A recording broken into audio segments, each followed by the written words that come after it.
hopefully God will definitely work in it in all of us. So here we go.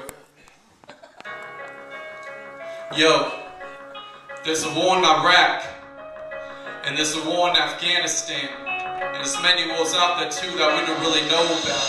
But the real war we don't know about is the war within ourselves. As Christians, the battle between good and evil. So it goes off in the church address.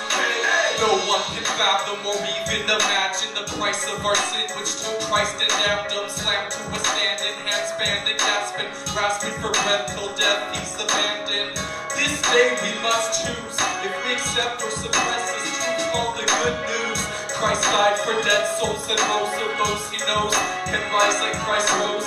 Yes, resurrected as God's elected, blessed and protected as God's reflected. Yet some reject them, still not repentant and not expected they will be sent in to eternal inferno, no grace so indescribable it is barely a place. Our race can't erase it, Christ came sustained it. If we believe we won't have to face it. Can the dust on the earth that our God made man be the dust on his word? God gave his plan. Can we look at his face? So we try. Can we look at his grace? And know he died. Can the dust on the earth that our God made man be the dust on his word? God gave his plan. Can we look at his grace? And so we try. Can we look at his face? And know he died.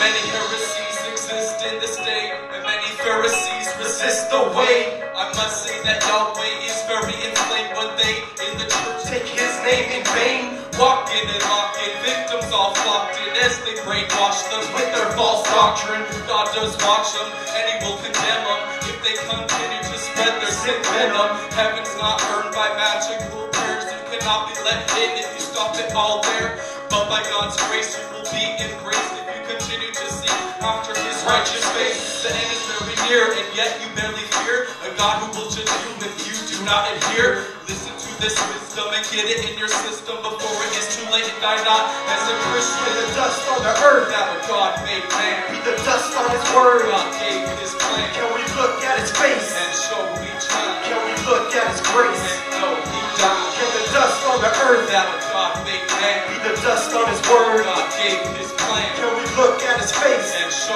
we try. Can we look at his grace? And know he died.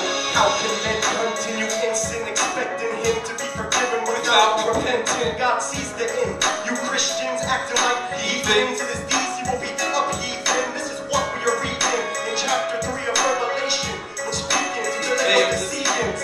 Americans are no longer steaming, their eyes cold freezing, even unbelieving. I'll give you a reason to believe in him. You don't want to face the righteous condemnation. You'll have a burning sensation, no light penetrating, facing the sustaining wrath of Satan. Salvation is waiting, but you keep racing and embracing the world and its temptations. If you're a hypocrite, Christ can still turn and flip your life like the lid of a T-Mobile sidekick. And the dust on the earth that our God made man be the dust on his word. God gave his plan. Can we look at his face? And show we try. Can we look at his grace? And know he died. In the dust on the earth that our God made man be the dust on his word. God gave his plan. Can we look at his face? And so we try. Can we look at his grace?